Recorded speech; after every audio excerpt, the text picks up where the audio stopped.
2018. This is MMA Junkie Radio's pre-show, the show before the show. To my left is Gorgeous George. He's the host of the show. To his left is Dan Tom. He's our fight analyst. And in Nueva York, Danny Otto. Our co-host for today is Lee. Well done. Danny, say it. What? Say what you usually say when we say, it's Danny.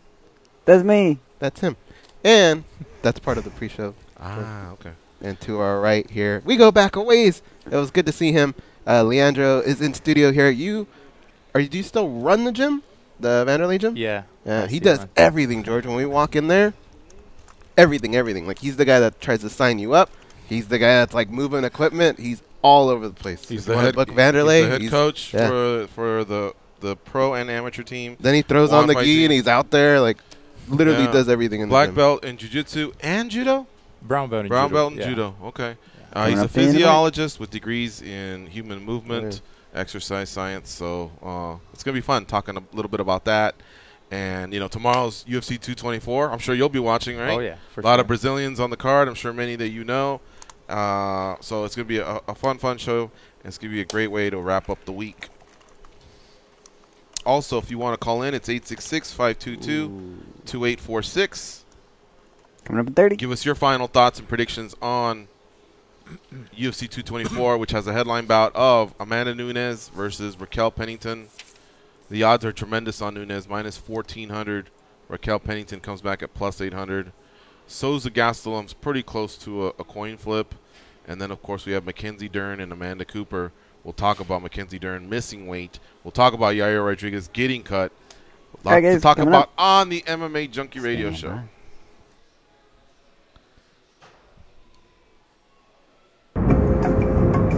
This is your captain speaking. We are making our descent into Las Vegas McCarran Airport. On behalf of our crew, we'd like to thank you for flying MMA Junkie Airlines. Now please fasten your seatbelts and put your tray tables in your upright position because the descent is going to be a little bit bumpy. Alright, Junkie Nation, it's time to roll, baby, on MMA Junkie Radio with Gorgeous George and Gold. This is what we doing while we do it, baby. All night long, we rollin'! Yeah! The MMA Junkie Radio revolution is upon us. Can you dig it? There's no escape. No escape. Through the vast frontier of cyberspace and through a sea of stars in outer space. One small step for man, one giant leap for mankind. We've solidified our combat communications stranglehold. We are controlling transmission. With the use of MMA Junkie Radio and SiriusXM satellite radio technology. MMA Junkie Radio. Commence transmission.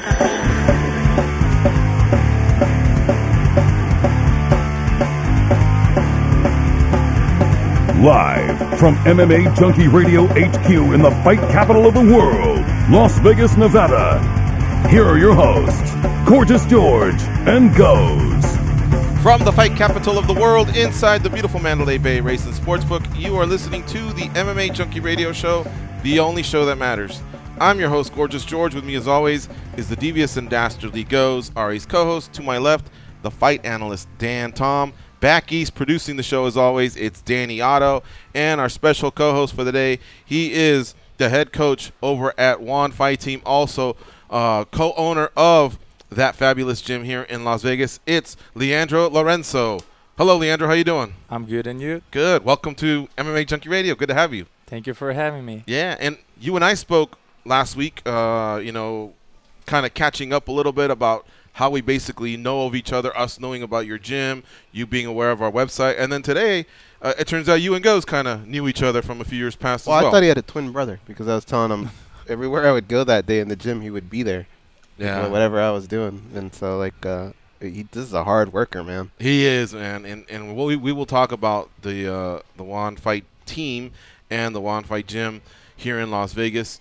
I definitely want to give it its proper due and time, but I will say this, Goes, just to piggyback on what you said. The one thing that stood out as I met Leandro and his wife and we were talking, I kept looking around, is how neat and orderly and clean It is a really, really nice gym. I have to say that publicly. I know I told it to you guys, but very, very detailed, and you could just tell anybody that's there probably definitely gets their money's worth. Yeah, I like the kids are all like always smiling. You know, everybody's smiling and laughing, and the adults are playing with them. And even I mean, back then Wanderlei was there a lot, so Wanderlei would run around and play with the kids, and you know how funny he is. Like he just do funny things to kids. Like, He is. Yeah. Speaking of Wanderlei Silva, former Pride middleweight champion, former UFC contender, current Bellator light heavyweight. We're not sure. He's probably all over the place. He'll be a guest of ours today, as will Fernanda Prates, who works for MMA Junkie and is covering UFC 224 for us out there. We will be talking about UFC 224, but there's some big stories to talk about. I mean, where do you want to get started?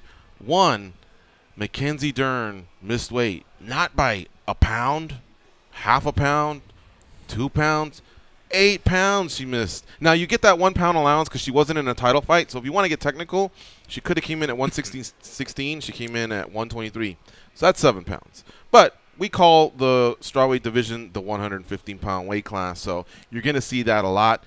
The 8-pound mark is what she missed, and it's just not a good look for someone who's already missed weight. I believe this is her 4th time.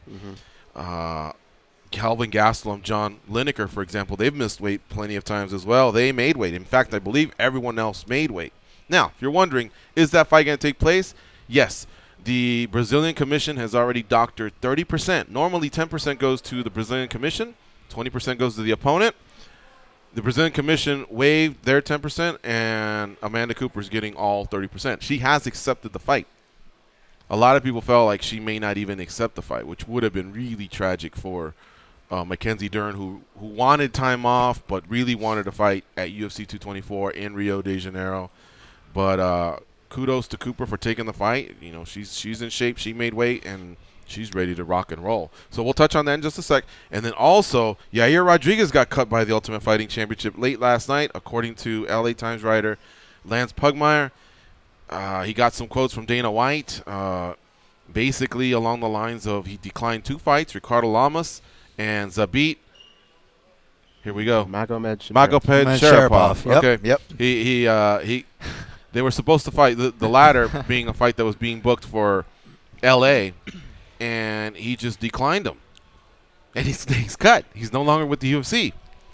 Now, I remember John Fitch and Cain Velasquez got cut for about 24 hours. And for the video game. Yeah, over a video game, some rights and stuff like that years ago. But then 24 hours later, cooler heads prevailed. I'm wondering if that's going to happen because this guy was supposed to be one of the big stars, especially coming out of Mexico, and known as a Dana White favorite behind the scenes. So that shocked me a lot.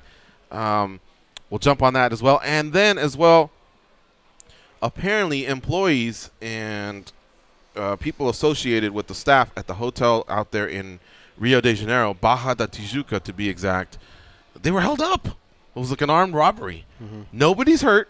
However, passports, credit cards, money, cell phones were stolen. But let me emphasize, nobody was hurt. But just to go back to security issues, I mean, I think the UFC is really going to have to beef things up. I thought it would have to do with separating fighters, you know, and I think Masvidal and Bisping almost got into it in New York and Shanghai. Conor McGregor throwing a dolly, you know, at the van there. But now we have something next level, and that just cannot be happening.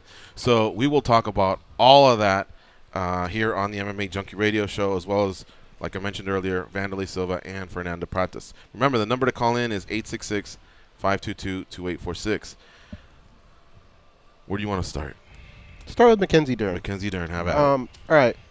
Before the show started, our producer Danny had asked me a question.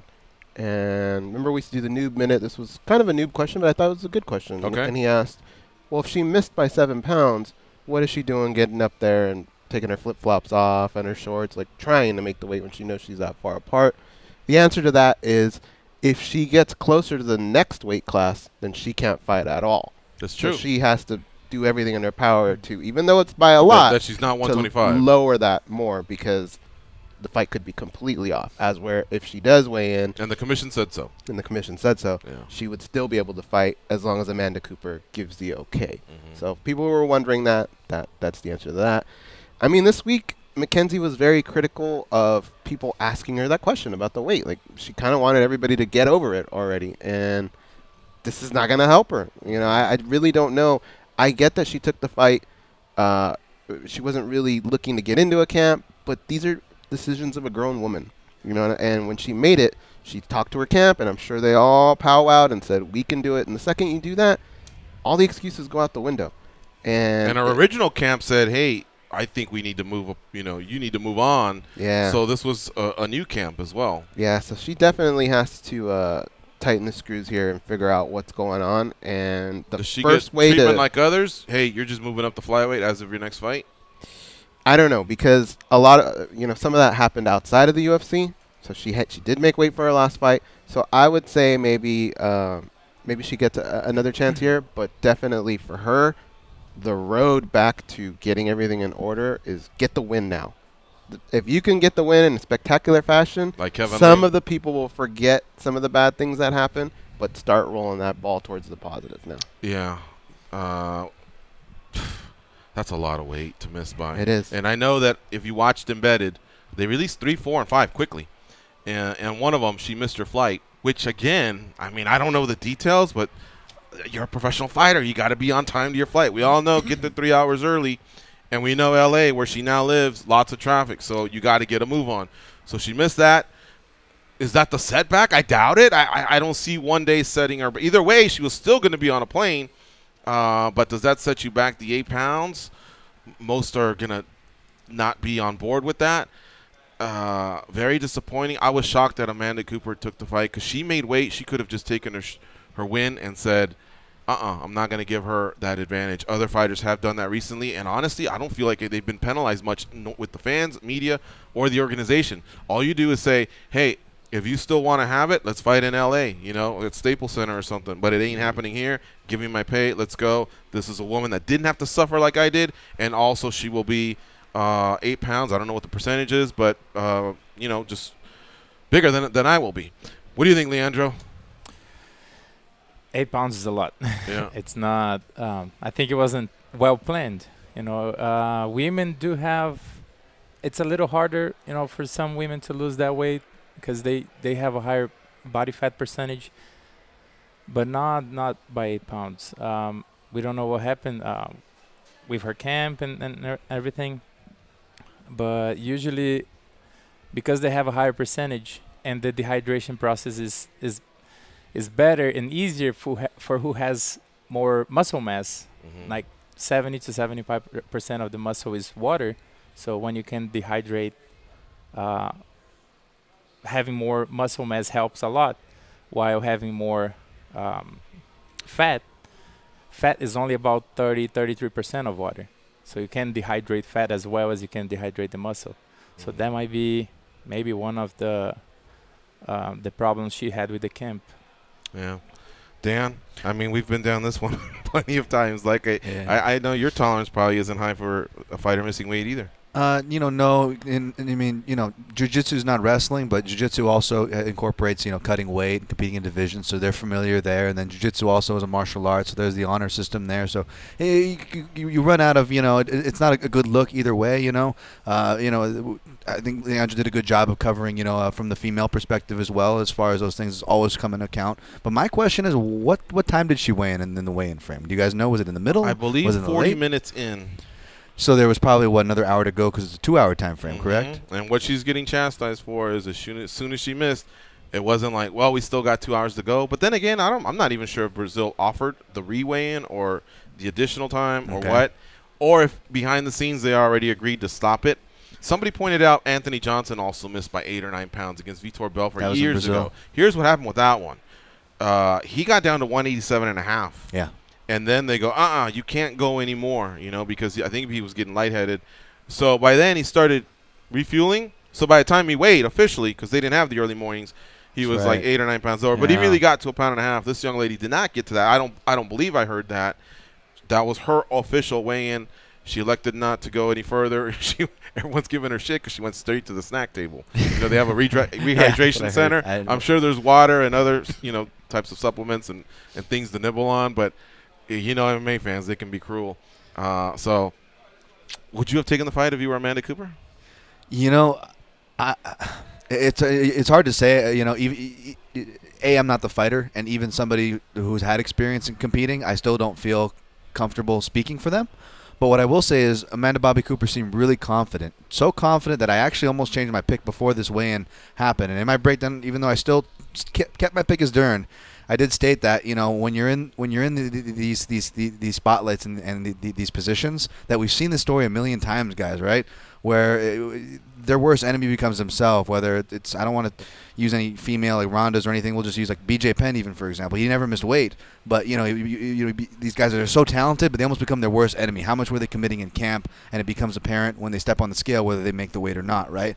So. And as far as Cooper, she seemed really confident, really dialed in. She had a great breakdown even as far as what she visualized for this match. So with that, seeing that it's her opportunity, it's her first time, you know, on the main card where it's not a last-minute one where she got submitted with Cynthia Calvillo in that mix-up. I think it was UFC 209. Three times she's been submitted, right? Yeah. Okay. And that's deceptive too because she's much better than that. But if you go back. The reason why I picked Dern was because essentially the reason why she has those submission losses, even though she's better than what she represents, is because she scrambles with the wrong girls at the wrong times. And until I see that difference made, so MMA IQ. Yeah. Okay. And so until I see that, you like you say this all the time, George. Until I see them show me different, then I'm going to pick the other way, right? Right. Yeah. How about you, guys? Would you have taken that fight of your ABC? I would have. ABC after seeing 1, 2, 3. Nice. Here's what I would do: is if I that's really good, George. Actually, no, I gotta give credit to Sean Sheehan, who tweeted that. I go, oh man, that's so brilliant. But he didn't put it in how I put it. He just made a simple tweet. But I was dying this morning, and then when you said it, or when that's good. It popped up, I go, okay, we got it. Nice, Danny. If I'm part of her camp, I think what I do is you look at the opponent, Mackenzie Dern, and you figure, all right, if I feel my fighter could lose this fight, it's more than likely going to be via submission, right? And Mackenzie's not really, she's hitting harder now. Her striking's getting better, but I don't think that your fighter is going to take that much damage in that aspect. I think there's a lot to gain with fighting overseas. That's a very big experience gainer for you in your career, and I wouldn't want to see that go away. The opportunity to, she's already been through hell to get there. Yep. Just finish that part. I think you grow a lot as a fighter, so I would look at it as an opportunity that you just can't miss. Is anyone going to change their picks? Her coach suggested she move on because she doesn't seem to be committed as much as the others. So new camp. Okay. She's always saying she doesn't want to train as much. She needs more rest, and she missed the flight. You know, again, other fighters have missed the flight, but she dialed in. You know what I mean? Like if she dialed in, and then the missing by 8 pounds, man, I'm tempted to maybe change my pick on staff picks. Leandro, what do you think? You think Amanda Cooper should have taken the fight, or? From what I've noticed, by experience with the fighters, they will take the fight because they put so much work during the camp, and then to get there and not fight, that doesn't happen very often. Sometimes, but most of the times, we just had a guy fighting his third pro fight, a tough fight. The guy missed weight by a little bit, like 1 pound and a little bit, and he was a little uncertain, and that was the first time I saw him, because the other guy was undefeated too, but he ended up getting the fight because he rationalized it, and it's like, oh, I put so much work and now not gonna fight, not gonna make the increase my record, and so they usually take it. Right. Just because of the hard work they put throughout the months. All right. Well, it is happening, so most are in agreement with all of you. I think I'm 50-50. I would have maybe just considered rebooking. You know, I don't know. All right, let's talk about 50-50. We all gave an answer. What are you? I probably would have said no. You would have said no? 8 pounds is a lot, Wow, all right. 8 pounds is a lot, and going back to what Leslie Smith said, take your whole time. You know, take your whole allowance and try to make it. Go through what I went through. Because ABC, I think, weighed in after her by, 30 minutes or something like that? I mean, why didn't anyone run to her and say, stop, stop, stop? Stop your torture. She's already at 123. This is going to be a catch weight. I don't know, man. I wouldn't have liked that whole scenario. She looked good, by the way, Cooper. She looked by the best I've ever seen her at weigh-in. So, that kind of plays into perspective. Maybe she's like, you know what? I can't. On the other hand, maybe I might catch her on the bed. Yeah, she's at her worst. I'm at my best. Let's do it. Let's do it. Yeah. All right. Yair Rodriguez got cut by the UFC. Where do you want to start here, man? My initial reaction is he said he turned down 2 fights. But what I remember was Nate Diaz has been turning down a lot of fights over the years, right? And he makes it very public, the Diaz brothers. He ain't cutting them. But I'm sure most people say those guys are famous. They've paid their dues. They're stars. Yair was on his way to being a star, according to some, but nowhere near where the Diaz brothers is. So could it just be a little bit of, the lack of seniority, the lack of what you mean to the company? I don't know. On the other hand, that's sending a message, man, because aren't we all getting tired of all these turn downs and fighters positioning themselves and not respecting the road to the title, all about me, money, money, money? And as fans, we're thrilled with some of those fights, but I think a lot of us fall in love with fighters in terms of being their fans because we're on that journey with them. We thought you signed up because you want to be a world champion. I want to cheer for a world champion. I just don't want to cheer for someone that's fattening up their bank account. If you could do it along the way, I'm not hating, but still, so that shocked me, man. Yeah. This actually just closed like a minute ago. So we can technically do that if you want because we're doing it anyway. Yeah, let's do it. Okay. Let's talk about the daily debate. Here is the question. Did UFC President Dana White make the right call in letting Yair Rodriguez go for not taking a fight versus Zabit Magomed Sharapov at UFC 227? Goes? From a business standpoint, my God, is that a message that you send to the rest of your roster, right? It puts everybody in check because you're right. I mean, a lot of the fans, this is an up-and-coming guy that a lot of people are excited about. But behind the scenes, we hear so much about how the UFC likes this individual, Yair Rodriguez. So it's shocking. So I would imagine if we hear that, the fighters hear that. To see someone like that, I don't want to say you would think everyone is now untouchable because that would never happen to Conor McGregor. But it does send a pretty good message to everyone, not just the fighters, the trainers, the managers. So from a business standpoint, I get it.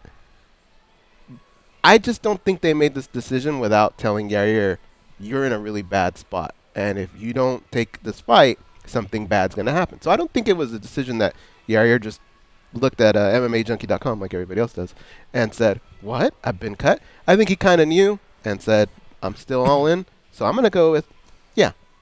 You agree with the decision? Yeah. Dan? It's tough. I want to lean there because I'm one of those people that say, it's not like it used to be with matchmaking. I don't like that we pick and choose so much. I'm all about fighters. I want them to have more rights and I want them to have more pay, but there is a bit of picking and choosing that wasn't there before, right? Got to find that balance. I don't know if this is the balance. This might be a bit of a heavy-handed way of striking that balance, and it kind of smacks of personal tact, which is not uncommon with if you look at the affairs that Dana White has had with some of the fighters.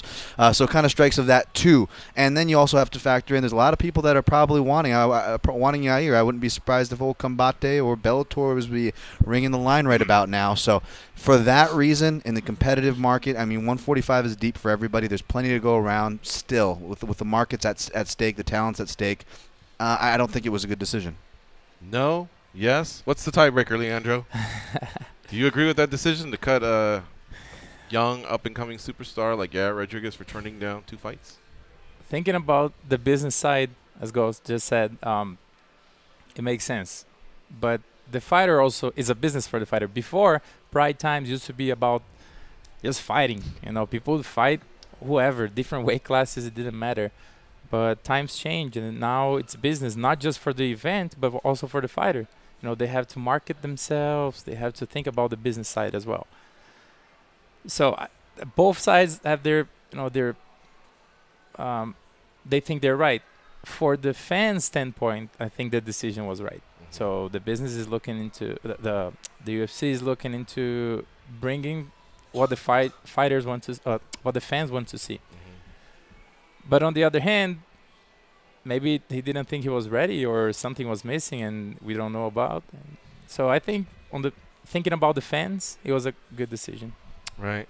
I'm actually going to say I think they're going to kiss and make up, and all this ain't going to matter. I think so, too. It happened with John Fitch and Cain Velasquez. There is an angle there, though, that others have brought up. I mean, we can debate this for days, but he's represented by CAA, and, of course, CAA is a rival to WME-IMG, which is they're now referred to as Endeavor. There's that. The last time I saw Dana White was at the Julio Cesar Chavez Jr. fight when he fought Canelo Alvarez. Right. I saw him there, and his guest for the day, his date for that night, was Yair Rodriguez. Right. I heard that Yair, Francis Ngannou, and I believe Cynthia Calvillo, Dana had his faves, his favorites, in 2017. So this is a shock to me. I think they're going to kiss and make up. Here's the results, by the way. 64% no. They don't think Dana White made the right call in cutting Yair Rodriguez. 36% said yes. Almost 1,400 voted. Let me close with this. I work for MMAJunkie.com. My job is to do the radio show. If I were to say, guys, I just can't do the show on Tuesdays, maybe they'll work with me. But if I say, by the way, I also can't do Thursdays, my ass is getting fired. That's what's going to happen. It's not that much different than this. We'll close with that. There you have it. There's today's Daily Debate brought to you by the MMA Junkie Radio team and Juan Fight Team's head coach, Leandro Lorenco. Let's take a break. You're listening to MMA Junkie Radio on Sirius XM Rush 93. Stay close. We'll be right back. We'll be talking to one of the legends of the sport, Wanderlei Silva.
They pat down TSA agents because they don't know where those people have been, and because they can. They are Gorgeous George and Goes, and this is MMA Junkie Radio. Listen to Fantasy Sports Radio for expert advice to win your fantasy baseball league and start preparing for fantasy football season. Their experts tell you how to make winning trades and which NFL rookies will be the future stars of fantasy football on Sirius 210, XM87, streaming on your phone, and at home on connected devices and speakers. All right, while we try to get Wanderlei Silva on the line, let's talk to one of our top callers. His name is Marco from Waco, Texas. What's up, Marco? How you doing? Marco from Waco, que pasa, vatos? Yes, you're right. I am one of the top callers. Don't forget that. Hey, Mackenzie Durant, dude, is he even trying? I'm being serious because, you know, she get invited to leave her other camp. Now, it's not the first time she misses weight, and she's basically fighting as a flyweight against a strawweight. This chick has never lost. I think she needs to get a beat down, a bad loss to reconsider if she really want to do this thing. If she wants to be a fighter, she wants to be a professional, and don't give her more strawweight freaking bouts. Just give him flyweight bouts from now on, because she's not willing to freaking make the sacrifice to cut the weight. I'm a little bit upset with her right now. I'm picking ABC Cooper to win. Peace out. All right.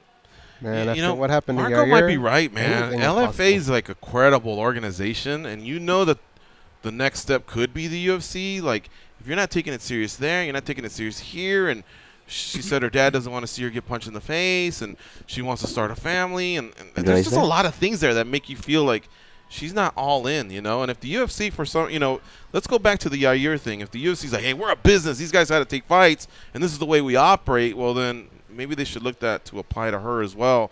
What she needs is a serious statement fight and a serious look in the camera type of post-fight interview, should she win, where she addresses her shortcomings and fills you with confidence that that's definitely the last time, and I'm here to stay, and maybe even take it to behind the scenes with whatever executives are there. I don't know if Dana White's going to be there or not, but I mean, she's got to be serious. You know, it reminds me of, George, something we were kind of on opposite sides of, but I think this is a good example of it, and this also sways me more to your side of it, which I believe we had this conversation with Ioana and Jacek and Rose in the lead up to the second fight, right, where we were talking about the trouble signs going into a fight where your issues with Ioana, and I ended up picking a Rose as well for that reason. So maybe we weren't exactly on the intangibles. Yeah, so maybe we weren't on different sides, but it was a good conversation that we had right here on the show. And it was Ioana not kind of coming to the table and just coming clean, just saying, "Hey, I did this." It's kind of similar to people were comparing Ioana to Rousey, and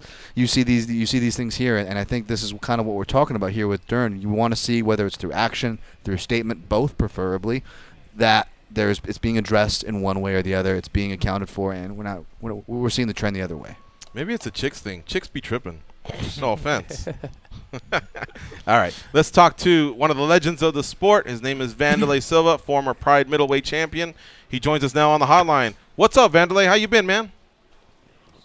Very good. I'm so glad to talk to you and to my fans on the radio. Thanks so much for the opportunity, my friend. Awesome. Well, welcome back to MMA Junkie Radio. We miss having you here in studio, but we're glad to have you on the line. Wanderlei, hey, it's been close to a year since we've seen you in action, but I don't believe you've ever shared with the world that you are going to retire. So I think of you as an active fighter, and lately I've been seeing some rumors with you and Quinton Jackson. Is that a possibility for you? Yeah. Yeah, maybe in December, because I would love to kick his fat ass again. You said maybe in October? December. Oh, December? Maybe December. Okay. And how come you haven't fought for the last year or so, and December would be 18 months? Are you just not trying to be as active, or how's your health? No, I'm too good, and the time when I stop is good because I'm too good, and sometimes it's so hard to stop to fight when you do your job well. No, maybe we're gonna back again, and make the fight happen.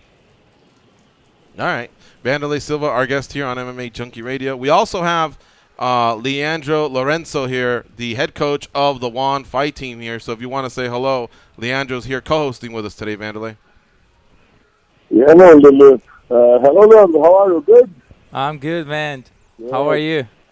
Yeah, good. Leandro doing a really good job on one gym and make the guys, make the gym busy. A lot of new guys start to fighting. A lot of new names start to grow, and I'm so happy with his work on my gym in Las Vegas. Yeah, I went by the gym. A lot of people felt like once the gym had moved locations and you had moved to Brazil that the team had gone away, but the gym looks great. I met Leandro and his wife. Things are going well, and he's telling me about his up-and-coming amateur team and a couple pros, and the Juan fight team is here to stay. But here's another thing he told me that day, Wanderlei. He told me you were in Las Vegas about 2-3 weeks ago.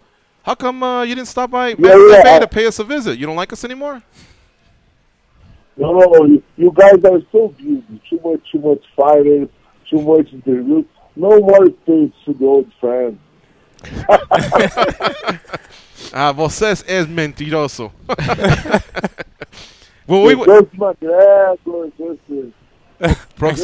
Próxima vez, você tem que ficar aqui no Mandalay Bay. Entende?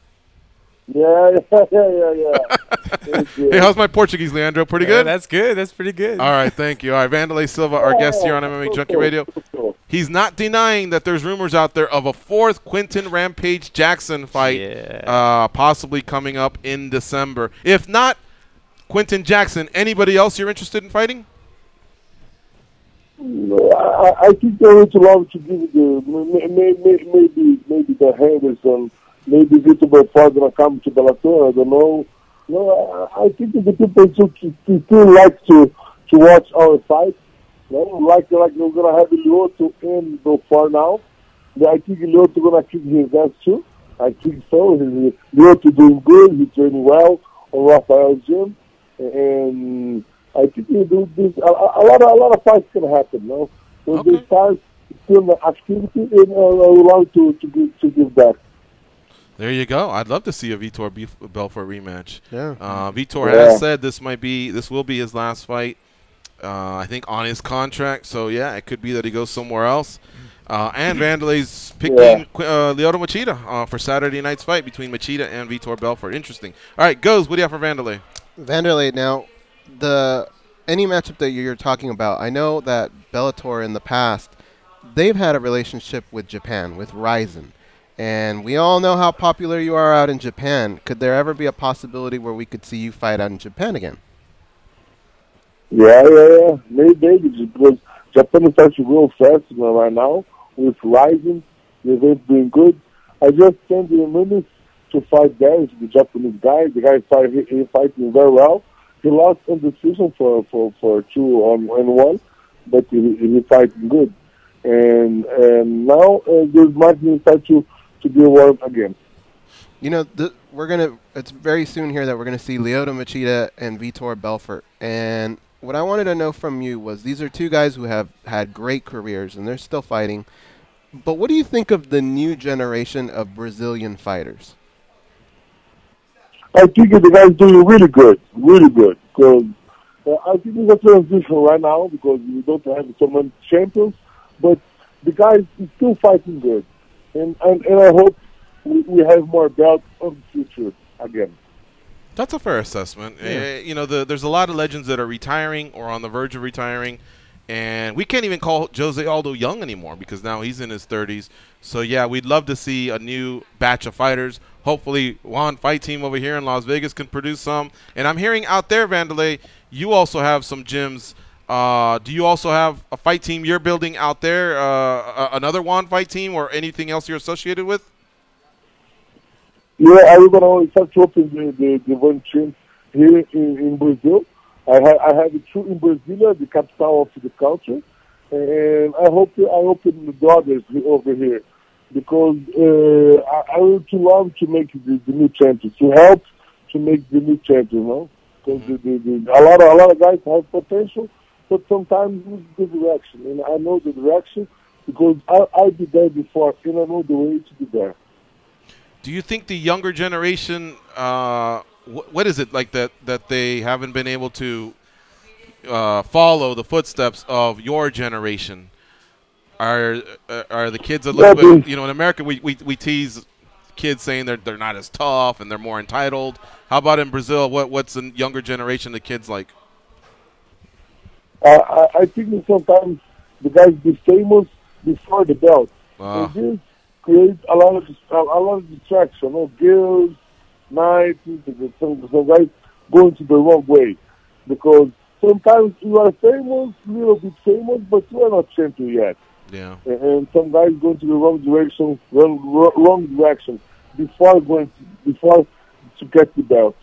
And I hope these guys don't do that, but sometimes it happens a lot because Brazil is so fun, a lot of girls, a lot of nights, a lot of parties, and when the guys start to be famous, it's hard to give that away.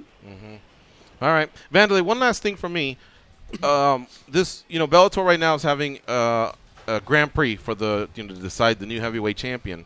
We have heavyweights, we have light heavyweights, and we even have one middleweight, your friend Chael Sonnen. Were you ever asked to be a part of this Grand Prix at all? You're not foreign to Grand Prix. You've been in Grand Prix and you've won Grand Prix. Were you ever asked to participate? No, I don't ask to participate because I want to make just the one fight, just the big fight. And I don't want to fight in the heavyweight tournament. Okay, I understand. All right, Leandro, do you want to say anything to your friend Wanderlei before we let him go? Thank you for joining us. Obrigado, Wanderlei. Valeu. Hey, making the promotion to the guys from the radio. Yeah. Yo, we'll take care of that. He's here for the whole 2 hours, so we're definitely going to talk about the fight team, the gym, everything. So yeah, Leandro's great, man, and he's got the background in exercise science and physiology. So you know what happened out in Brazil? Mackenzie Dern missed weight, so we're going to talk a little bit more in depth with that, that being his expertise. But in the meantime, I want to thank you for your time, Wanderlei. It's great catching up with you. Thanks.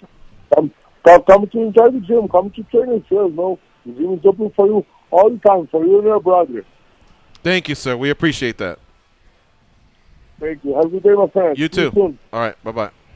Bye-bye. Tchau, Leandro. Abraço. Tchau, Wanderlei. Obrigado. There you have it, folks. MMA legend Wanderlei Silva. You have to translate what you told them in Portuguese because the people that don't speak it are watching you on the camera talking to an MMA legend going like this and this and that. I meant business, man. He comes to Las Vegas. He knows this is our territory. His territory is a few miles away. He knows that we have history. I think he should. Imagine me going into Curitiba and not at least waving, to him, going by the gym. And, yeah, so I took that one personal. I'm just kidding, Wanderlei. You can do whatever you want, man. You don't have to show up if you want. No, you know what? We loved having him here. I told Leandro, Dan, you used to watch the show, but it was special when Wanderlei came. Yeah. We would turn off the lights. And then we had glow sticks, and then we would play Sandstorm by Darude. Sandstorm by Darude. And you mean Sandstorm by Darude? Exactly. We would play it and just psych it all up, and it was a lot of fun. Like, Wanderlei was a hero to us when we were fans. We watched him through Pride. And then to hear that he moved to Las Vegas, because we moved to Las Vegas, and there was a possibility we could have him on the show, it was really, really a big deal for us. Sandstorm by Darude it's funny. What we used to play when Wanderlei Silva would be in studio. It's funny you say Sandstorm by Darude because back in like 2007, 2008, when me and my buddy Steve were training at Extreme Couture, we saw Wanderlei Silva come out. He did some rounds. Came out to what? Yeah, Extreme Couture. He came into the gym, but we would always hear Darude Sandstorm in our head. There we go. And anytime he came in, he was the nicest guy. It was the craziest thing because even though you're a fan, you never know what to expect from a fighter, like I was telling Leandro. But he came in, you said he shook everybody's hand, was just the nicest guy in the world. Nicest guy. But it didn't matter. He could be smiling, shaking the hand, saying all the right things. In my head, I heard this song, and I just saw violence, and I saw the highlight reel. Knees. Yeah, I was like, and the kicks and the punches and the destructive trail he left. Over 20 fights where he was undefeated fighting in Japan. And he had cojones, like no other, man. He's fought in heavyweight, open weight Grand Prix. Mark Hunt fought. He's fought it. Crow Cop. He fought Mark Hunt. He fought Crow Cop. Yeah. Cosign. I dare say, no better name that came off of the tongue of Lemmy Hart. Yeah, you're right. Yeah. That was a good one. All right, folks, we're going to take our last break of the first hour. Thank you, Leandro, for hooking up the Wanderlei Silva interview. You're listening to MMA Junkie Radio on Sirius XM Rush 93. Stay close, and we'll be right back.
Charm, compassion, common sense. These guys have none of that. You listen to them, so you're no better. I am awesome, though. They are Gorgeous George and Goes. Barstool Radio is bringing their own unique flavor to sports and pop culture stories that are trending this week, from the NBA and NHL playoffs, the latest Westworld stories, theories, and much more. Enjoy refreshing content that's by the common man, for the common man. Barstool Radio on Power 85 and anytime on demand with the SiriusXM app. All right, I noted this earlier, but we still haven't gotten full details from our crew that's out there. I checked in with Fernanda, Prates, and with Ken Hathaway, who are there covering UFC 224 for us. They are okay, but people from the hotel and the UFC staff were held up yesterday at gunpoint. Nobody was hurt, but wallets, money, passports, credit card, things were stolen. And Leandro, obviously you can probably attest to this, Baja de Tijuca is kind of an upscale area of Rio de Janeiro. We read on the internet or in the newspapers or we watch on TV how Brazil has, just like every other country, dangerous areas. Rio de Janeiro is not exception to that. But I've been there. I have a cousin that lives in Baja de Tijuca. And I've been able to walk the streets pretty freely. I have an idea of where to avoid when I'm in Copacabana, certain areas. And again, this hotel, if you see on Embedded, it's on the beaches. It's a real nice area. But could it be that that's what tipped these guys off to go in there and go after what we call celebrities and athletes and a company that's well funded, looking to make an easy score? Yeah. Probably that's what happened. They're looking where the money was and take advantage of that, which is sad. Brazil is such a great country, beautiful nature, great people, but the crime is just out of control now. Baja is, I suppose any city you should always kind of be aware of your surroundings, but I've even walked there at night and still I haven't felt like I'm in danger. When was this? that? This is 2009. 2009 was still not that bad. It got worse like late, I don't know, maybe 4 or 5 years. It started to go down really fast. Now it's really bad. I remember, didn't it happen to Roberto Carlos too one time when he was in a taxi and somebody came in? And yeah, the soccer player. Yeah. Nobody was hurt, but still, I believe passports were taken away, and credit cards needed to be canceled, cell phones. But just when you know that you're out there doing your job, and somebody puts a gun to you, and forces you to give up your belongings, that's sad, man. When more comes out of this, we'll pass it on. Fernanda will be a guest of ours, so we'll see if she's found anything out. Hopefully, nobody's so traumatized that they've had to leave or they'll have to endure staying there any longer if they don't want to because of the passport situation. But we'll see if we can get more details on that. Let's take this call from Robert in Virginia Beach. What's up, Robert? How you doing? Hey, not bad. How about yourself? Good, man. Hey, I'm one of Leandro's students, and I gotta say, you guys keep saying his last name is Lorenzo, and it's Lorenco. Oh, it's actually Lorenzo, because it has the C is we call in Brazil a C cedilha. It sounds like S. Yeah. And, so it would be what's Lorenzo. up now, Robert? Oh no! But here in the U.S. for the past 5 years. Here in the U.S., we just use C, and people just call me Lorenco. Yeah. So and we covered that when I walked into the show. I actually asked Leandro about that, and we got certification. Oh. So here's what's going to happen. I feel like we don't live far away from your gym. For 5 years. I think we are entitled to, the ceremony with the belt promotion where you get to hit him with the belt? Yeah. I think next time he comes in, we get to hit him with the belt. Yeah. Fair? Fair enough? No, it will be tonight. Oh, no, he's traveling to work in a jiu-jitsu tournament. Really? As soon as he said that, I go, man, I thought George asked at the beginning, but then I thought you were playing a joke on us, which would have been I made you think twice. Yeah, he got me. I mean, you second guess yourself. Now, you live in Virginia Beach? Nah, get off the line. Hey, Robert, you live in Virginia Beach? No, I'm one of Leandro's students, so I live in Vegas, but I'm just working out here. So he's just there now, but he lives in Vegas. Yeah. Oh. Okay. Yeah.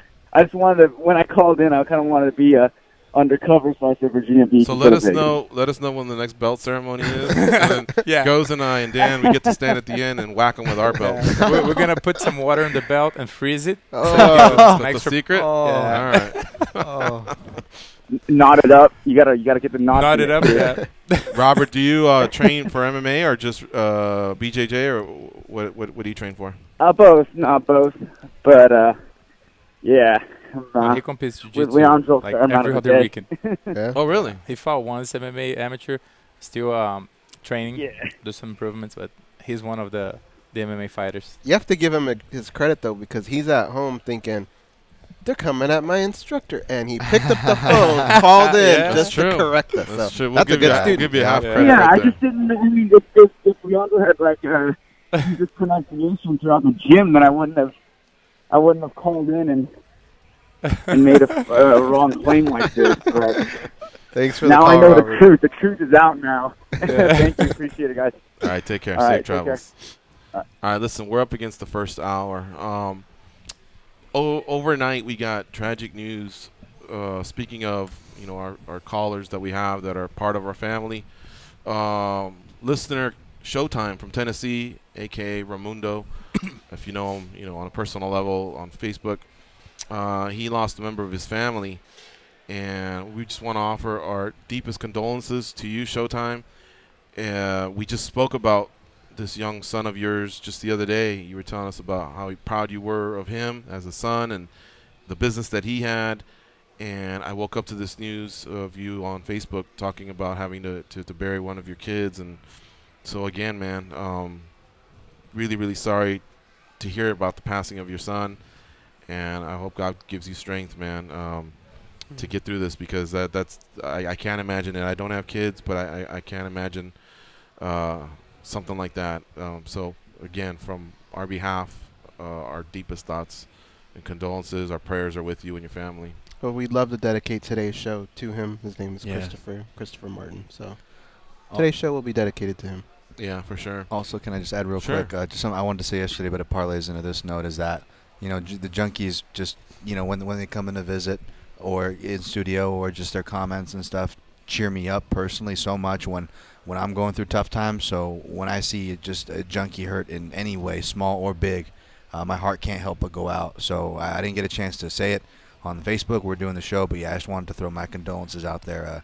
Showtime, nothing but love, Raimundo out there. For sure, yeah. All of us are available if you need someone to talk to, and I know these are going to be some difficult days early on, and it'll always be difficult, but still, please don't hesitate to call us outside of the show as well. And speaking of those junkies, we had a great lunch yesterday with Cupcake Katie and Brandon from Louisville. No, Did I say it I right? know how to say it now. Louisville. Louisville. Is that right, Brandon? Yeah.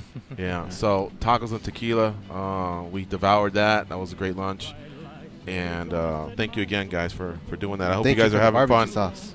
I hope you guys are having fun on your vacation. They actually tried out Esther's, the Italian place that Joe recommended. So it was really good. Jiu-Jitsu, yeah. That's So some jealous. co-signers there. We got the three That's what I fighters. love about Las Vegas. The three fighters, and then two junkies already saying that it's out of this world. There's always a new restaurant. There's always something new. Yeah. Are you like Italian food?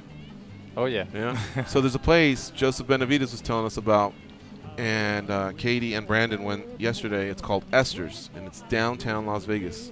Apparently they make their own pasta, and it's fresh Italian, like a homemade feel to it. Italian food.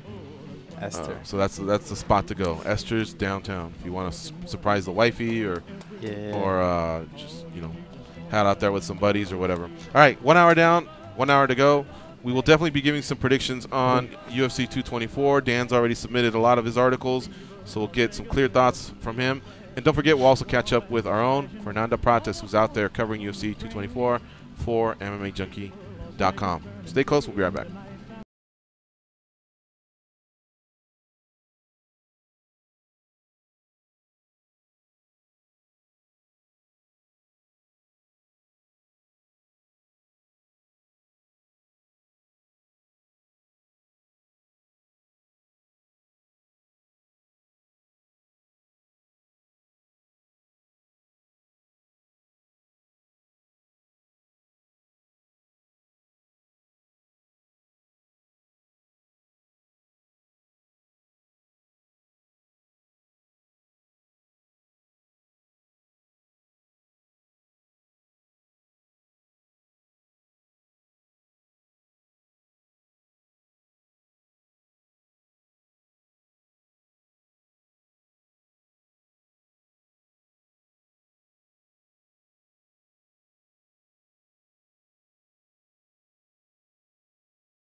second hour of the MMA Junkie Radio Show. We're joined by Leandro Lorenzo here in studio, or like Robert and Virginia Beach would like us to call him, Leandro Lorenco.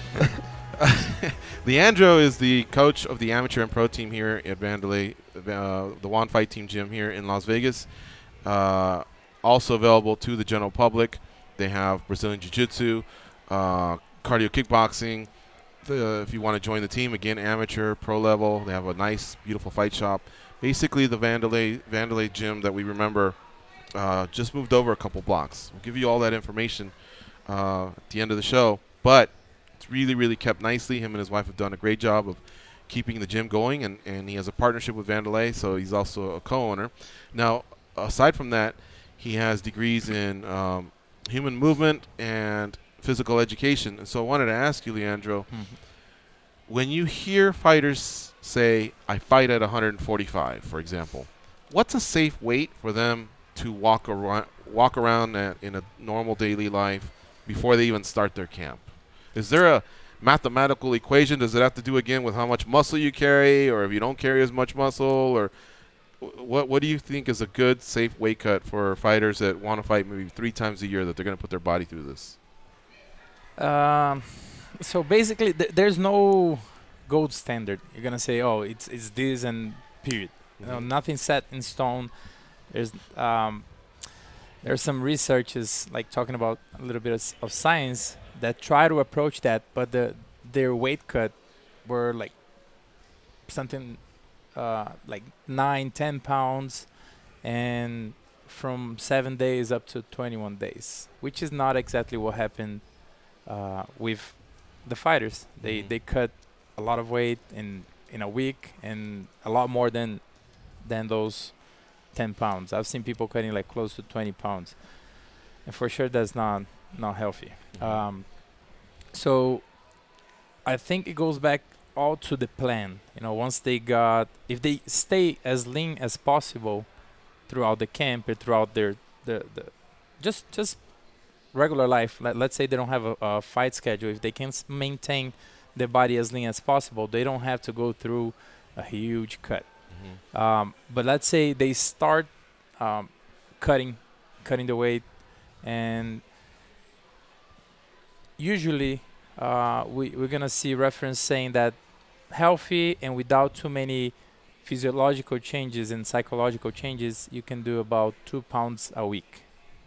That's average. Some people do more, some people do less, and it's gonna vary according to the person. So let's say the person has 10 pounds to cut. If they're gonna cut, so let's go backwards. The day of the fight, right? On the week of the fight, you shouldn't be try to cut more than 6 or 7% of your body weight, because that's gonna come mainly from dehydration. And so we'll use round numbers. If somebody weighs 200 pounds, no more than 12 14 pounds. Yeah. Okay. In on that week. Right. Because after that, it starts to get really serious, you know, and that's just considering the dehydration. Over 7%, 10% of dehydration. If you dehydrate 10% of your weight, 200 pounds, you look like in a week you lose 20 pounds. You can have heart issues and kidney, so you don't want to get there. So 6 to 7, the most. But now with the new policies and cannot rehydrate with IV, the less you dehydrate, the better, because it's gonna take you 24 to 48 hours to fully rehydrate. And now they're giving more time to from the weighing, like an additional 8 hours or so. 8 hours, so they have a little bit longer. 32 hours maybe. Yeah. But still, they can use the IV. It's just through liquid and some types of food. So considering that, so day of the fight, they're gonna make weigh-in day.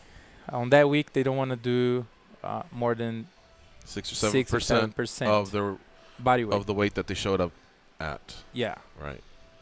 But before that, you just gotta try to approach to a lot of people. We know that a lot of people do a lot more than that. But if you want to think about like healthy and what the studies show about psychological and physiological and hormonal changes, you want to do 2 pounds per week. Can you talk about that psychologically? You said 2 pounds a week just for the normal human beings that want to make a lifestyle change. And let's say I want to lose 20 pounds, and you're suggesting do it over 10 weeks. Yeah. Now, how can it affect psychological?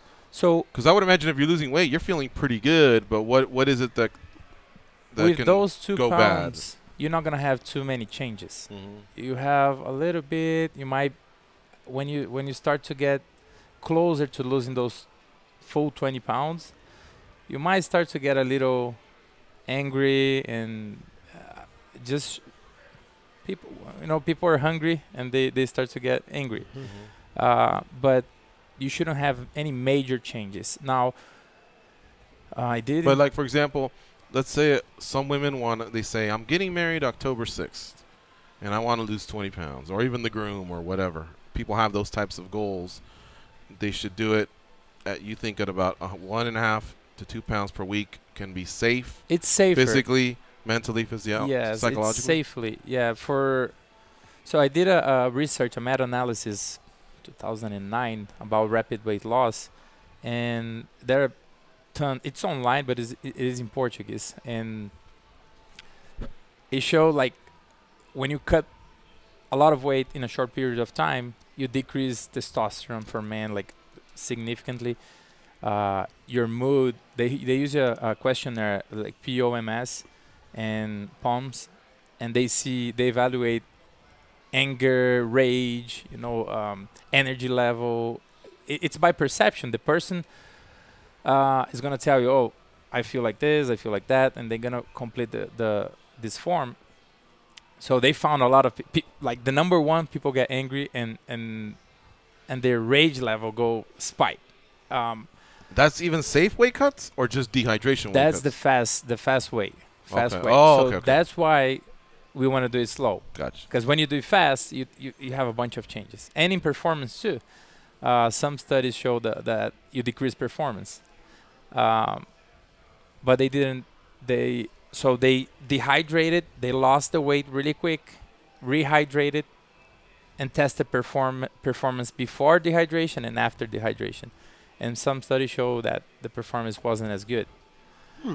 That's pretty interesting. That's what we talk about when we say how many fighters are getting back to 100% after the rehydration process. Come fight night, right? Yeah. Who got there and who didn't. But we talk about it as well with injuries and the weight cuts. And when two fighters are pretty evenly skilled, but somebody had a good weight cut and somebody didn't, could the difference be seen on Saturday night? Yeah, and it's not just physically, it's psychological, right? If you had a hard weight cut, probably not going to be as confident as the other person. So that people think about like the size, the volume, how much weight they put back, but that's just one side. The mental aspect is as important as the physical part, the physical training, the techniques, the conditioning. If you're not right there psychologically, you're in a big disadvantage. It's funny. I think one of the times the lowest I got was 149 for a jiu-jitsu competition, and I remember I felt almost like drunk when I went to the scale, and it was one of my best weight cuts that I felt like I prepared for, as far as water loading, diet, everything. But it took me a while to get the pounds off, and I got to the scale, I made it, but I just remember feeling dizzy, almost like, in hindsight, I'm like, wow, I didn't, I felt like parts were missing, like almost like a night of drinking or something like that. And then I got to my first match, and I lost the first match. I remember meeting the first guy going, how the hell did you get to 149 pounds? There's no way. I just killed myself all yesterday. And, of course, I lost to that guy. That guy went on to win the bracket or whatever. But it's funny, just mental. Your mental can play into it. But what I wanted to ask Leandro is, do you have an opinion on the early weigh-ins? Because what we're seeing now, I don't know what the stat is now, but just in 2018 and just in the UFC, they're the only organization doing the early weigh-ins at 10 a.m. to usually like about 12 p.m., whatever the local time is, as opposed to before they gave the fighters till about 3 p.m. Now, since then, we're seeing an increase. I don't have it. I think Mike Bond posted it. But it's something literally in about 30 to 40%, the number went up to now we're seeing fighters miss weight in 2018 or since they instituted it. Do you have an opinion on that? Of anything of fighters having to maybe go to bed dehydrated? You hear some fighters complain about that. Some fighters like it. I don't know. Well, a lot of the fighters like it because they have more time to rehydrate. Right. But at the same time, they don't have the IV anymore. Mm-hmm. I don't know. I still think a lot of people would disagree, but I think they're trying to make things in some way easier to the fighter to have more time to perform well. But I don't know if that's the best way of doing, keeping everyone safe and performing well. Maybe, I know by most jiu-jitsu competitions, the big ones, the weigh-in is on the same day. Yeah. They weigh in and go. I think I can guarantee, but what I would think is now no one is going to, if someone wants to cut weight, they're going to have to cut it slow, right? Because if they dehydrate, they're not going to perform well. Yeah. Period. They're not gonna have glycogen enough to keep them keep their energy levels during the fight. So they'll have to find another strategy.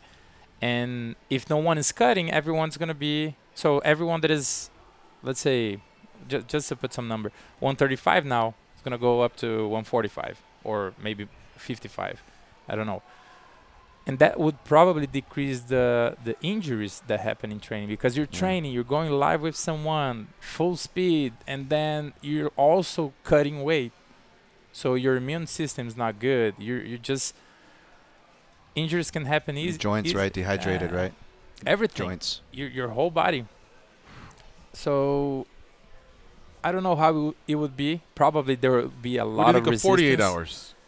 48? Weigh-ins. Remember how it used to be Friday at 4 p.m.? Yeah. What about Thursday at 4 p.m.? Well, they would be a lot better for the fight, probably. And back to, I think, what Dan's asking. Oh, you're a coach. Do you feel like, and you've been coaching for a while now, do your athletes prefer to go to bed on point so that when they wake up they can just weigh in? Or do they not want to wake up at 4 a.m. and start the process early? Like in the past, somebody had to weigh in at 4 p.m. They could weigh in. They could wake up at 8, 10 after a good night's sleep, and then still have like 4 hours to make weight. Here with the early morning weigh-ins, you're almost pressed to have to do some of it the night before, and that's where we're seeing more of the misses.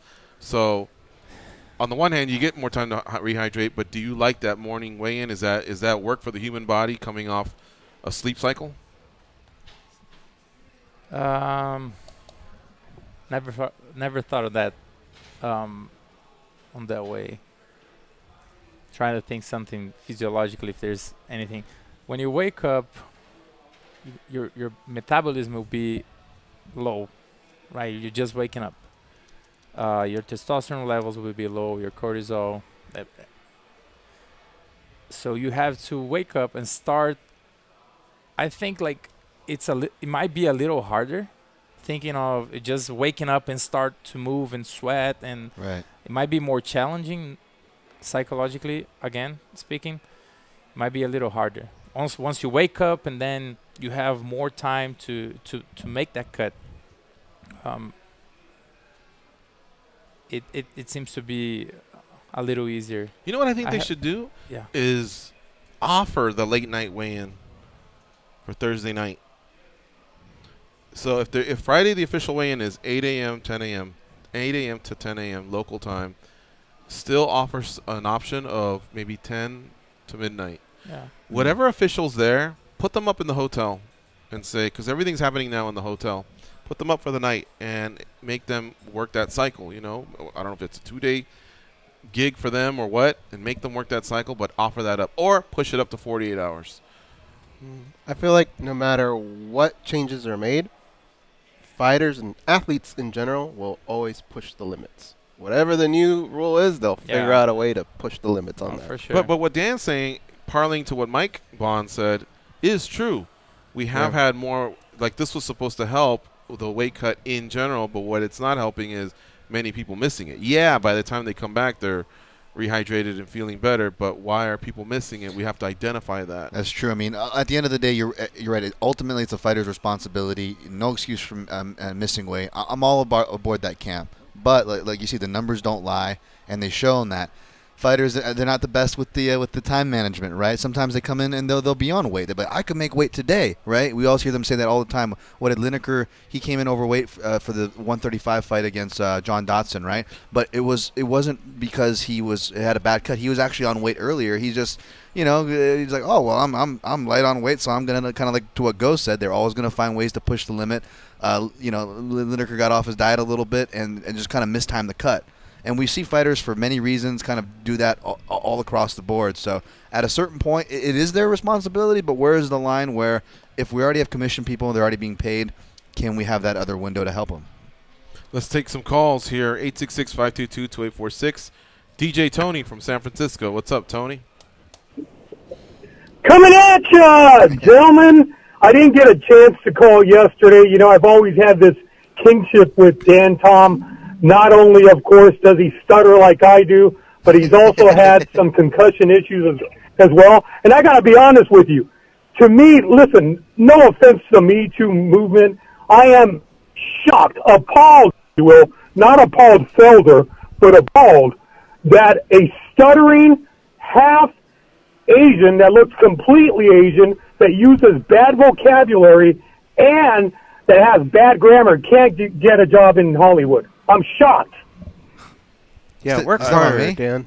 I guess he's saying about your days as an actor. Yeah, that's right. I did make a comment. Yeah. Oh, on the Stitch show you're talking about. Yeah, we're talking about Hollywood. Yeah. No, I was politely actually told that in the most politest way possible. It was actually a big compliment, but yeah, if you can believe that, Tony. But hey, it's all good, man. You saw The Walking Dead. We were breaking barriers, for a little bit at least. I'm not going to give any spoilers. That's right. And by the way, add ADD into that equation as well. Hey, listen, I do want to say this. Showtime has always been part of the family. He's always been a big part of MMA Junkie, and just my thoughts and prayers are with him because he's a very kind man who's always given to everyone, and so my thoughts and prayers are with him. I will say this, those people, you guys were talking about it, perhaps people being angry, etc. It's been proven, gentlemen, that people that go through a massive weight loss have a chemical imbalance. This can be found also in people, for example, that have like some sort of weight loss surgery. They do actually get a temporary chemical imbalance. So there's a lot to be said with that. Guys, you guys are the best. Dan, Tom, I love you. Shout out to Showtime. And like that, gentlemen, I'm gone. All right. You lost 50 pounds last year. I don't remember. And I'm angry. I don't remember you turning into a grouch. Yeah. I mean, I think it all depends on... What about safe weight cuts? Can that happen too, or more dehydration? No, rapid weight loss. Okay. Yeah, I think he said that. You take your time. I think your mood has to play a lot. And it's not everyone. It's not everyone. I've met people at the gym. A lot of people, when they come from Brazil, they use the gym for to sweat and to practice on the last week. And some people, they get angry, and some people are just nice. They're super nice. They look like they're just regular day. Nothing's happening, and so it varies a lot from the ones that get angry. Do you say, "This is my house"? Change that attitude. No, they're fine. No one ever, try to don't give me a name. Give me somebody. Tell me about an incident where somebody got angry. No, it's not angry like with us. It's just like angry like you can see. Yeah, in a bad mood. It's not with us. They haven't done anything towards us. They're always nice. We try to help as much as we can. Like. So they're always grateful when they're at the gym. Thiago Santos always comes to the Enrique Barbosa. Valentina. There's so many. Valentina, Antonina, her sister. So many people came to the gym. Damian Maia. Too many. Okay. I get what he's saying because psychologically speaking, a lot of people, the reason they gain that weight is because they're coping for something, right? So if they get in a bad mood, the first thing they do is they put a cheeseburger in their mouth because it makes them happy. Double cheeseburger. Yeah, double cheeseburger. If you take that away from them, then how are they learning to cope with their stress now? Yeah. Because that's what they used to do. Now they can't do that. So it forces them to deal with whatever it is bothering them. Yeah. Some people can't do that. Well, that's where you get the anger. I can speak for that. I mean, me coming from that world, like I have my own issues of imbalance just from working out and competing for so many years in the last couple of years, just being stagnant and not. then that caused weight gain. And apparently, from what I'm reading, the gallbladder issues, a lot of these things that I'm reading upon, a lot of the culprits are caused by rapid weight gain or rapid weight loss is a lot of what I'm reading. So, again, kind of to your point, rapid weight gain and rapid weight loss affects us, I think, in so many ways that we just don't realize. And also kind of feeling to the point of what Goz was saying about the food is that, I was saying, oh, you guys are killing me with the food talk because I've been having to eat, even though, it doesn't feel like it's doing anything, I'm having to eat healthy. And man, just it's reminding me of going through that punishment of months on end of I don't know how I did it before, cutting weight or any of that nonsense. You're really gonna hate me now because I want to ask a one word answer here. All right. All right. Best double cheeseburger. If you could only have one, and you can have one till 2019, you can only have one double cheeseburger. Where would you get it today? One word. Five Guys. Okay, that's 2 words, but I'm just kidding. I'm just kidding. Sorry. How about you guys? We're sticking to fast food, right? Oh my God, one word. Yes. Well, if I give a wrong answer, then. Well, I know, but I just don't. Well, right. if I'm in California. Well, no, because I'm just saying, like, $25 or more. If I say burger bar, you're gonna go, I meant fast. That's what I'm asking. So I would say Any Wendy's. burger, yeah. Wendy's, the double. Mm-hmm. All right, Dan, Tom. Gotta stick with home. W&M Burger in Hawaii. Well, I meant in town today. In town today? Yeah. Shit, my backup one was in California. Damn it. In town today, I'll go with Leandro. I'll go Five Guys. Yeah. Just to piss off all the In-N-Out fans. It is pretty fans. good. And In-N-Out's a tough one. In-N-Out's good too. In-N-Out is good, but In-N-Out people get upset. The superstar so Carl's Jr. is money, man. I'm surprised more people don't give it love. They've done something lately that they've changed. They don't put as much love into their burgers anymore. Yeah. All right. All right, Leandro, let me pick your brain a little bit more about physiology. Cowboy Cerrone, Neil Magny, a few of those guys have fought 5-6 times a year. And we're like, yes, they'll fight anytime. The UFC loves them too. They step up. Is that safe? Let's say you have a healthy lifestyle. You're lean. You always make weight. But in the end, is it safe for you to do that to your body 5 times in a year or 6? Do you know how much they lose? They're lean already, right? They're already lean. Yeah, I don't know, but they don't miss weight. Healthy? It's not possible. It is. No, I mean it's not the healthiest thing.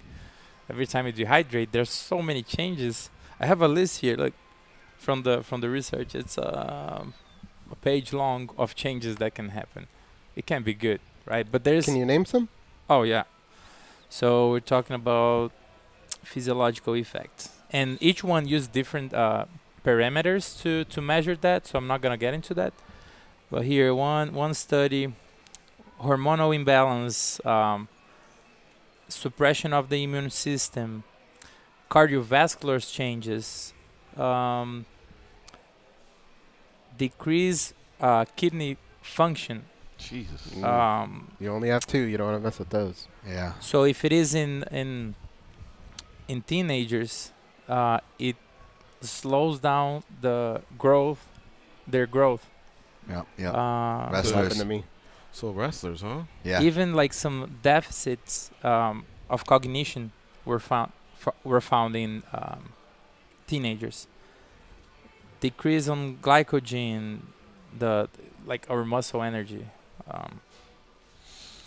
I have a long list. It almost makes you. They should start instituting instead of just cutting out weight cutting, doing something drastic like you laid out as if they did for MMA. People will be going 1, maybe 2 weight classes up. If they're not ready to do it for professional sports, maybe do it for children now, because it's much more easier to classify as far as weight, weight, frame, size, weight, all those factors when we're going high schoolers or 13 to 16 years, however you want to divvy it up. I think it's a little more easy because after 18.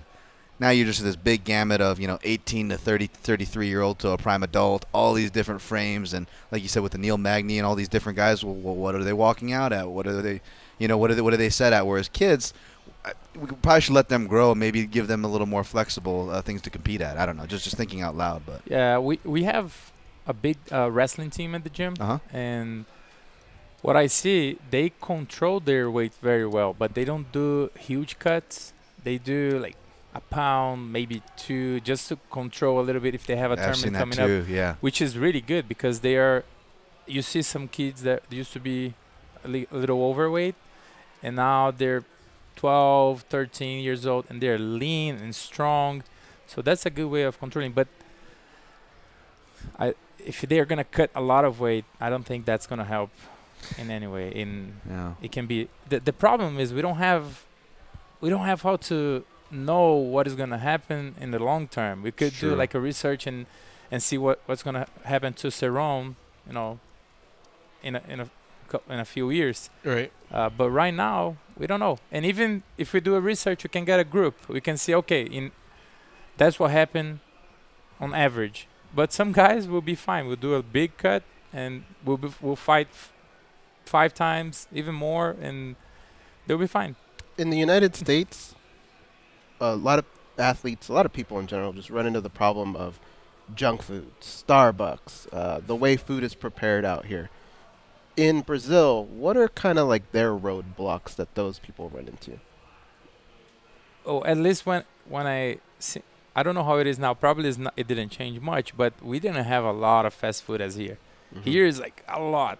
I was impressed, and it's so convenient. You just okay. I'm hungry. I'm gonna go on the drive-through and I'm gonna grab something.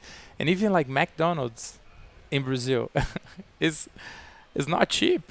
I think last time I spoke to someone. Number one, a Big Mac, the combo was like 20 reais, or probably it's more now. I don't know. Which is, if we convert, it would be less here, but it is equivalent to $20. So you're gonna pay $20 for a Big Mac. Wait, 20 reals is $20 now? No, it's not. It's not. So it's three each dollar is up to but is equal for you to guys. 3.4. Okay, that's reais. high. Yeah, but what I mean is, if you convert, it's gonna be about the same price, right? But it is harder to make 20 reais there than it is to make $20 here. So it what would feels be as like. heavy as paying $20 for a Big Mac. All right, I got to jump in here. We got to take a break. I did want to say something, Dan, about what you were talking about. The NFL is in the way they're addressing TBI, they are teaching from all levels, professionals all the way down. They're reteaching kids how to tackle. Nice. So what you're talking about can happen. I mean, one would think, Starting oh my from the God, younger how are they going to generation. touch everybody on all levels? There's a big movement across coaching levels. Nice. Where they want them to use the head less and, institute wrapping and using your shoulder and things like that. It'll take a while. There's still a lot of people that are just going to lead with the helmet. But it can happen, and I think it can happen with wrestling and weight cutting and things like that as well. It'll just take a few years. It'll actually take probably a generation for something like that to change. All right. It's MMA Junkie Radio on Sirius XM Rush 93. Stay close. We'll be back. We'll be talking to Fernanda Prates, our writer who's out there in Brazil covering UFC 224.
What if I walked in right after with my voice and was like, I'm your Uncle Walter. Can I get a lift home? That'd be crazy, right? Anyway, here are George and Goes. Listen to Fantasy Sports Radio for expert advice to win your fantasy baseball league and start preparing for fantasy football season. Their experts tell you how to make winning trades, which NFL rookies will be the future stars of fantasy football, on Sirius 210 XM87, streaming on your phone, and at home on connected devices and speakers. All right, we're going to head down south here for our next guest. She is down in Rio de Janeiro where she lives. She's covering UFC 224 for MMA Junkie, along with our partner, Ken Hathaway. They are both safe. I know many of you have inquired about the Junkie team, but from what they told me, communications that we had late last night, early this morning, they are okay. But let's check in with Fernanda Prates. Hello, Fernanda. How you doing? Hello. I'm doing good, guys. How are you? Great, great. Can you give us an update on that situation that took place last night? You and Ken checked in. You guys are okay. And what about the rest of the team, of the staff of the hotel, the UFC people? We heard nobody was seriously hurt, and hopefully that's still held up here hours later. Yeah, for sure. I haven't yet talked to anybody who actually was there.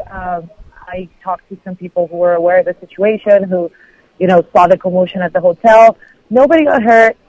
There were guns, wow. But which is also always a traumatizing situation, even if nobody got hurt. You don't want to ever have to go through that. And belongings were stolen, and purses which had passports and things like that, which again, yet another hassle, yet the type of situation that you're not expecting to deal with when you're chilling by the beach on a Thursday night. But I'm sure it was very scary. I'm sure they were traumatized, and I think the saddest thing is that for us who live in Rio, like, we hear about it and we're just like, oh yeah, that makes sense, because it's part of our lives, unfortunately. Do you live close to Baja de Tijuca? I do not. I was actually at the hotel until about midnight or so, and I drove by the place. I was there doing the podcast with Kenny. I drove by there, and the day before that, I was there at that kiosk place with the guys too.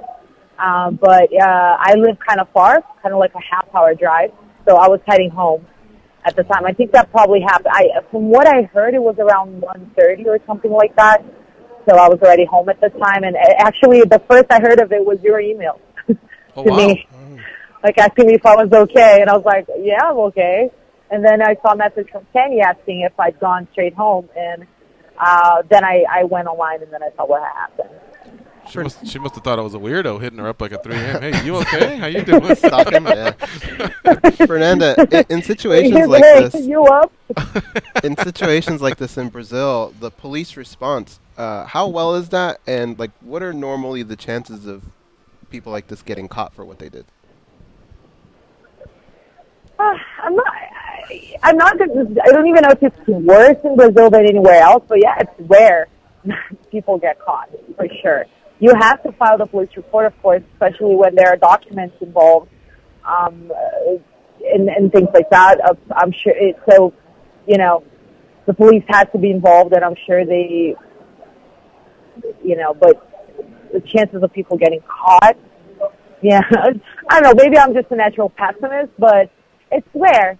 So usually when you get robbed here, okay, let's put it like that. Usually when you get robbed here, kind of like, well, I'm just going to file a report so I can, if my phone has insurance, I can get a new phone, or if I can, I need to get new documents, that's easy. But you don't really do it expecting to get your belongings back. Wow, that sucks. Yeah. So let's shift gears a little bit towards UFC 224 and their participants. I guess the big story here that we've been talking about, aside from Yair getting cut, is Mackenzie Dern missing weight by 8 pounds. Or technically 7 if you want to give her the pound allowance. Yeah. What have you heard behind the scenes from the UFC? I know that she had 1 day less to acclimate herself. You know, even though she's lived in Brazil before, but you know what I mean. The travel. So is she getting any form of a pass, or have you heard behind the scenes that the UFC is very displeased with her? So far, I've only talked to Cristiano, the commission, who's in charge of, like, kind of a spokesperson for the commission. He, the executive director or something of the sort. We actually talked to him on camera. He went live in our stream. And, you know, since he's the commission official, like, it's really not up to him. There were no talks of forcing her to go to flyweight or anything like that. He just said that they did the medicals, that she was fit to fight, and that with that and Amanda Cooper saying yes, the fight was good to go. And he said that because I think all of us wondered whether it would even be allowed, right? Because it's such a big miss and could be, I don't know, maybe dangerous for Cooper. And what he said was that if she had hit 125, which would mean an entire division, then that would have been on. But since it was 123, the fight was on. But we're expecting to have more answers on that for sure. You know, that's her first miss in the UFC in her second fight. So I think people forget a little bit that she did make weight for her debut. She did make weight for strawweight. This is just 2 months after that fight.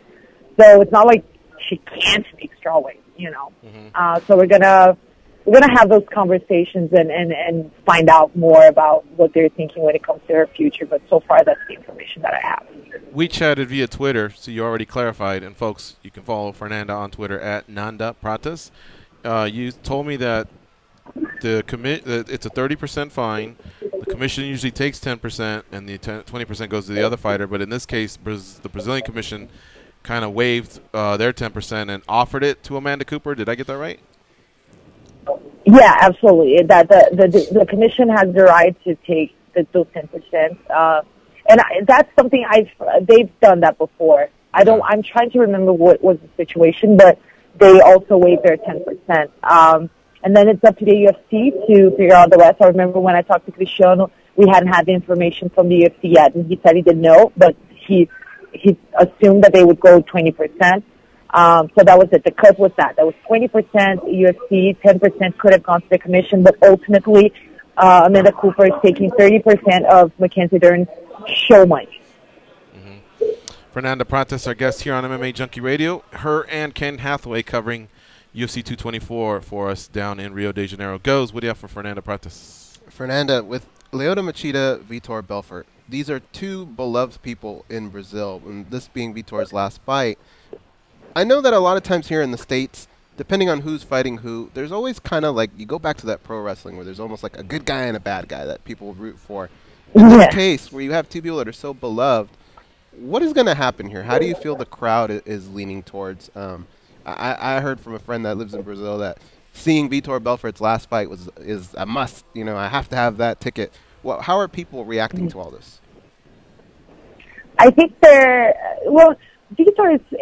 he's more of a polarizing character. He's not this generally beloved guy because he has such a strong personality, right? And he makes such a point of, you know, he's not a very, he doesn't hold back about his opinions and his thoughts, and that's bound to come with some people not, you know, being that okay with that, I guess. So, but having said that, by far, like with Anderson, they were, you know, two of the biggest guys, you know, two of the most popular guys ever in Brazilian MMA. So there's no taking away from that. And whenever there's retirement, I think there's a nostalgia that comes with it too, right? So it's like, I also get that sentiment. Like, even people who maybe didn't like Vitor that much a while back are now, like, very invested in this. And, yeah, Lyoto, I mean, you talk to Lyoto. He's such a nice person, like, super polite. He has a karate, like, aura about him, like, martial arts, respect. So I don't think people are going to boo anyone for real. We might have a really rare situation in which both fighters get really applauded on their way up to the octagon, but we'll have to see. Maybe if anybody's getting boos, I would think it's Vitor. I would doubt that Lyoto is getting any boos. Gotcha. And in the case of Mackenzie Dern, obviously you can see here in the United States when a fighter misses weight, it really doesn't almost matter who it is. The fans are very critical. in Japan, when there's somebody, it rarely happens, but when they miss weight or there's just something else going into that fight, it seems like they just forget about it. Once it becomes fight time, the fans are all about the fight. In Brazil, what is the backlash towards Mackenzie Dern, her missing weight? Do the fans care, or at the end of the day, when they get into the cage, do they just kind of get over it? It's hard for me to gauge that, to be honest, now, because I've been like in the Twitter and American bubble really from that point to now. I'm like actually here at the arena at this very moment. But my general feeling is that it's hard for casual fans to really follow all of that storyline, you know, of she missed weight. She's going to come up on the scale today, and people are probably not going to compute that she missed weight by a lot. I do not think, honestly, that with the Brazilian fans that it's going to, you know, be a problem. I don't think people are going to really take it's not going to be the narrative of the fight. But, you know, the internet, like, it became, nobody cared that everybody else made weight, basically. Like, you guys noticed that. Like, this is the thing that everybody's talking about, and with her history, and I just think that this one's going to be a tough one for Mackenzie to, you know, overcome in terms of just the public opinion. But the fans, I mean, the general, like the casual fan, I don't think that's going to be, you know, a major tarnish on her reputation. All right, we also have Dan Tom, the fight analyst, here with us. Dan, what do you have for Fernanda? Hey, Fernanda. Yeah, my timeline was certainly taken over the Mackenzie missed weight as well, but I want to talk to you about some other females that were on the card. Obviously, the headliner, you know, Raquel Pennington, Amanda Nunes. Now, something I find interesting, I haven't caught up with all the embeddeds, admittedly, but obviously, you know, both those fighters have significant others who are also fighters, and of course, those fighters have connections with gyms and training. And there's a nice intricate web there, and how that's coming off. You know, we've seen fighters that are going to fight Fernanda. They're going to be friendly. Some are going to be very, you know, confrontational. What's the feeling on the ground over there that you're getting between Raquel Pennington and Nunes? Oh, super friendly. Especially, like, I've seen them, like, run into each other at the beach or whatever. They greet each other, Tisha and Nina. I remember, I think it was the press conference when they came a few weeks ago. They were, like, sitting next to each other watching the press conference. It's a very, very friendly vibe. I sense no animosity at all to this point between the two. And do you think that's a good thing? I mean, for example, I mean, we all I like respect, at least. Maybe I shouldn't say we all or generalize, but I definitely don't mind seeing fighters respect each other. But do you think that's it's going to play a factor in the actual fight, to the action we're going to see, and maybe even taking it a step further as far as the promotion, or maybe even the sales? You know, heat sells and all that good stuff. Yeah, honestly, like, I've been feeling that maybe the interest in this particular fight hasn't been that big, at least here in Brazil. You know, it's not a fight that I'm getting people asking me about, you know, like, oh, where is it going to be on? Like, how can we do to watch this? Like, I haven't really had this conversation with people about this fight, but I'm not sure if that's it, because we know how, unfortunately, or, you know, some beef can really heat things up when it comes to promotion. So I really, you know, right, we can't really say if that was the factor behind it, but why not? It could have been. There wasn't really that much of a good and evil narrative going on here either. But as far as the fight, I mean, I don't think, I always think about that, to be honest, because sometimes I wonder myself, like, is fighting angry better? Like, if you have to prove a point, is it better? And I would assume that for some fighters it could be, like, there could be some fuel, but at the same time, you don't want to bring too much emotion into in there, right? You don't want to be leaving yourself open to damage because you're trying to make this big statement, because you're trying to look so superior. So, honestly, I think they're both incredibly focused and incredibly driven, and just, they both have, like, good camps, and they both seem in a very good mental place. So I don't think that it's going to play a factor when it comes to performance, really. All right. Well, Fernanda, thank you very much for the time. Always great checking in with you, and I'm glad you and Ken are safe, and we look forward to your coverage all weekend of UFC 224. You guys have done a great job already. So thank you again, and have a nice weekend. Awesome. You too. Thank you guys for having me. All right. See you, Fernanda.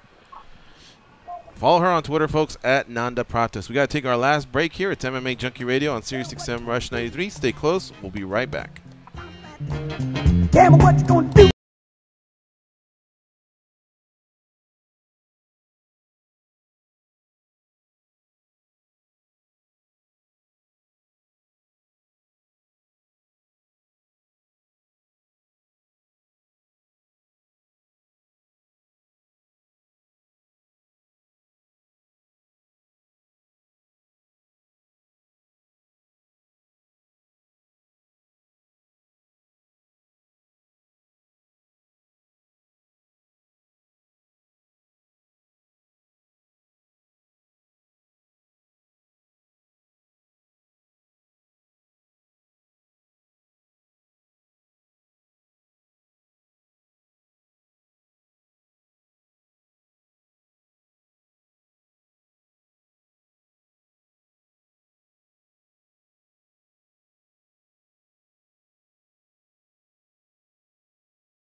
Robert grew up in Brazil. I think he went back and forth. Yeah. They can drink Mentos flavored Diet Coke without their stomachs giving a single fuck. They are Gorgeous George and Goes. And this is MMA Junkie Radio. All right. I want to thank our two guests for the day, Wanderlei Silva and Fernanda Prates. Follow Wanderlei on Twitter at WandFC. Leandro hooked that one up. Thank you again, Leandro. Fernanda Prates. I guess I lined that one up. I got to give myself a shout out. Follow her on Twitter at Nanda Prates. And, of course, Leandro Lorenco here, our co-host for the day. I couldn't find you on Twitter. So I don't have one. You don't have one? Okay. I couldn't find you on any social media other than Facebook. Instagram I have, too. Instagram? Yeah. Okay, what's that one? Leandro Lorenco. Lorenco. Yeah. Really? I looked, and I could have sworn I didn't see it. All right. But what I did find, of course, is all the information here for the One Fight Team. It's located at 3061 Business Lane, Las Vegas, Nevada, 89103. Phone number 702-538-8300. Give them a holler. The gym is open to the public and not just the amateur and pro fight team. They have classes all day long, including Muay Thai, boxing, gi jiu-jitsu, no gi jiu-jitsu, kids jiu-jitsu, kickboxing for cardio, kids Muay Thai, kids judo. There's a lot going on there at the One Fight Team gym. For more information, manager at onefightteam.com. Manager at onefightteam.vegas. And the website is www.onefightteam.vegas. And what I noticed when I went to the website is there's a lot of specials that you like to throw up there for people to want to come in. I think Vegas locals can take their first class for free. And, yeah, exactly. What else would you like to say about the gym or anything else that you got going on aside from the fight team and the fact that, hey everyone, we're not closed, we're here. Yeah, we are here. Yeah, sometimes people go there. Oh, I thought you guys were closed. I just saw. No, we're not closed. We didn't close for a day. We just transferred from the old location to the new location, and we've been on this location since February 2015. Up and running, busy classes, excellent coaches. I want to give them a shout out. They're really amazing. They help us keep the level really good. And our great students, my wife Thaisa, sorry. Yeah, okay. she Yeah, I was being nice. Yeah. You could tell she's the one that has that gym nice. Yeah. Clean and all that. I was going, wow, you guys have a nice thing about. I was looking and I could tell she was the one organized because we were around her station. You know, like she says, Leandro, hey, go out there and teach. I got the rest. I like that you can buy the gear and stuff. You can buy all the gear. They have all these nice trophies lined up, but it was just very clean, very, very impressive. So shout out to her as well. Yeah, for her. She helps. Like she doesn't help. She does as much or more than I do. Yeah. I found his Instagram pretty easy. Yeah. At Leandro Lorenco. All right. So it's Leandro and then Lorenco, right? Correct. All right. Got it. Thank you so much for stopping by. We have about 1 minute left. I'm going to ask you a silly question, but you got to give me a quick answer. Okay. These female fighters, should they be having sex before the fights tomorrow night? Is it the reverse of the guys?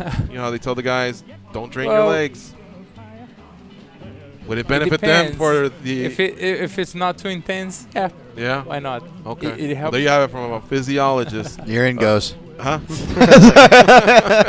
No, because Ronda Rousey had been asked about that, and they said it's kind of like the reverse of the physiology of the men, you know, that the testosterone's good. And no, it increased testosterone, so exercise, anyway, so even power pose. A lot, but not like a night-long session. Just get some action. Yeah. Gotcha. All right, cool.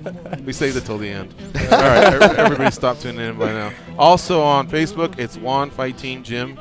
Give them a like there. Great people there. All right, so thank you, everybody, for a great week. I don't have time to list them all, so we will just recap it all on Monday. But thank you all for your attention. Keep it locked on MMA Junkie throughout the weekend. We'll see you on Monday. Go out there and be a champion.